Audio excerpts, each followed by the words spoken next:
Friends, price action Telugu ఛానల్లో అందరికీ స్వాగతం. ఫ్రైడే యొక్క స్ట్రాటజీ గురించి, స్కాల్పింగ్ స్ట్రాటజీ గురించి డిస్కస్ చేద్దాం ఫ్రెండ్స్. అయితే జనరల్గా ఏంటంటే నేను అబ్జర్వ్ చేసింది ఫ్రైడే అనేది మనకేంటంటే ఒక ట్రెండీ మూవ్ అనేది ఎక్కువ ఉండే అవకాశం ఉంది. దీస్ డేస్ ఏంటంటే మనకి చాలా స్ట్రాంగ్గా మూవ్ అవుతుంది. మీరు అబ్జర్వ్ చేశారో లేదో, ఒకవేళ మనకి స్ట్రాంగ్ సెల్లింగ్ క్యాండిల్ ఫార్మేషన్ జరిగిందనుకోండి, ఆ యొక్క లో బ్రేక్అవుట్ అంతోనే మనకి ఏంటంటే మార్కెట్ డౌన్ సైడ్ అనేది తీసుకుంటుంది అనమాట. అదేవిధంగా ఒకవేళ స్ట్రాంగ్ బై క్యాండిల్ ఉంటే ఆ యొక్క హై బ్రేక్అవుట్ అయితే కూడా మంచి మూవ్ అనేది వస్తుంది. ఇదేంటంటే మనకి క్విక్గా ఎంట్రీ తీసుకోవాలి అండ్ ఎగ్జిట్ కూడా తీసుకోవాలి ఫ్రెండ్స్. దీనికి ఏంటంటే స్కాల్పింగ్ పర్పస్ ఈ రూల్స్ అనేది మనం డిజైన్ చేయడం జరిగింది. టైం ఫ్రేమ్ వచ్చేసరికి 15 మినిట్స్ అనేది యూజ్ చేసుకోవచ్చు. అండ్ స్టాప్ లాస్ వచ్చేసరికి ఫ్రెండ్స్ మనకి ఇక్కడ 10 to 20 పాయింట్స్ అనేది పెట్టుకోవచ్చు. And target 15 to 30 points. ఒకవేళ మీరు ఇంకా ఎక్కువ ఒక్కొక్కసారి అంటే మార్కెట్ ట్రెండ్ కంటిన్యూ అవుతుంది కాబట్టి మోర్ దాన్ 50 పాయింట్స్ కానీ 30 పాయింట్స్ అలా తీసుకోవాలనుకుంటే ట్రైల్ అనేది చేసుకోవచ్చు అండ్ పార్షియల్ బుకింగ్ అనేది కూడా చేసుకోవచ్చు అనమాట. అయితే ఫ్రెండ్స్, ఇక్కడ కొన్ని ఎగ్జాంపుల్స్ అనేది చూద్దాం. సో మనకి 26న రిపబ్లిక్ డే ఉంది, జనవరి. ఓకే, సో దానికంటే ముందే ఎక్స్పైరీ అయింది. ఎక్స్పైరీ అప్పుడు మనం చూసుకున్నట్లయితే చాలా హ్యూజ్ సెల్లింగ్ అనేది జరిగింది. లాస్ట్లో కొద్దిగా రిట్రేస్మెంట్ అనేది తీసుకుంది ఫ్రెండ్స్.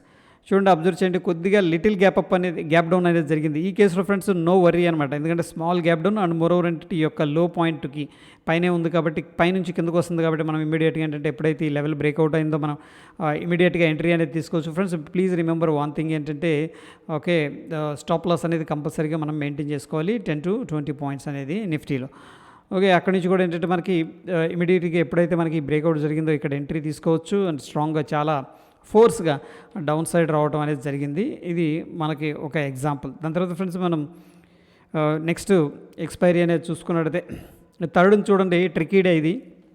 మనకు అంతకుముందు ఏమైందంటే కొద్దిగా గ్యాప్ అప్ కన్సాలిడేషన్ తీసుకుందనమాట. అంటే ఒక రేంజ్లో ట్రేడింగ్ అనేది అయింది. ఇక్కడ ఎయిదర్ బ్రేక్అవుట్ అవ్వచ్చు పైకి, లేకపోతే మళ్ళీ కిందకు కూడా రావచ్చు.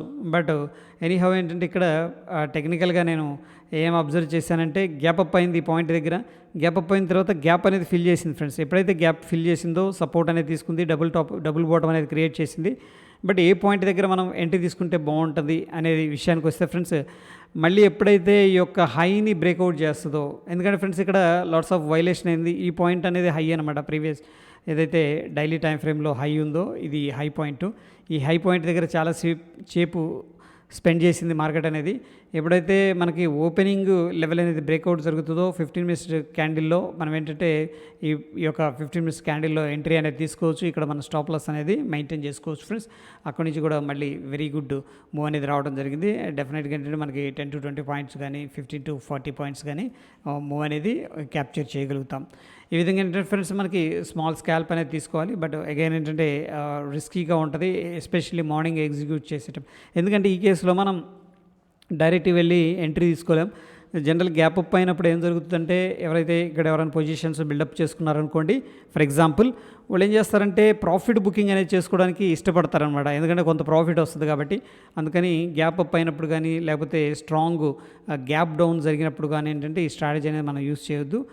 ఫర్ ఎగ్జాంపుల్ ఈ కేసులో ఇక్కడ నుంచి కన్నా డైరెక్ట్గా పైకి వెళ్తుంది అనుకోండి, మనం ఇక్కడ లాంగ్ తీసుకోవచ్చు, స్మాల్ రిస్క్ అనేది తీసుకోవచ్చు.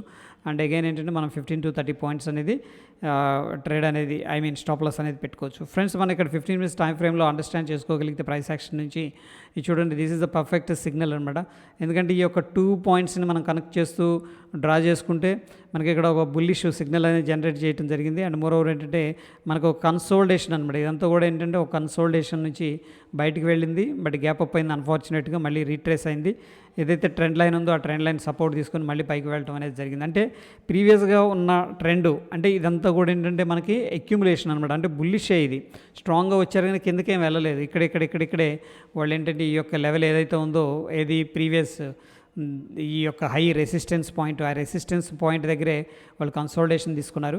బట్ గ్లోబల్ కీస్ వాటి ఇంపాక్ట్ వల్ల ఏంటంటే మనకి గ్యాప్ అప్ అయింది. గ్యాప్ అనేది ఫిల్ అయిపోయింది, ఇక్కడ సెటిల్ అయిపోయింది అనమాట, కూల్ అయిపోయింది. ద ఒరిజినల్ ప్రైస్ అనేది మీన్ వాల్యూకి రావడం జరిగింది. అక్కడి నుంచి కూడా మార్కెట్ అనేది మళ్ళీ స్ట్రెంత్ తీసుకోవడం జరిగింది friends. That is all about ఏంటంటే Friday scalping technique friends. Hope ఈ వీడియో నచ్చిందని చెప్పేసి అనుకుంటున్నాను. మరిన్ని ఇలాంటి వీడియోస్ కోసం ఫ్రెండ్స్ మన ఛానల్ని తప్పకుండా లైక్ చేయండి అండ్ షేర్ చేయండి ఫ్రెండ్స్. ధన్యవాదాలు.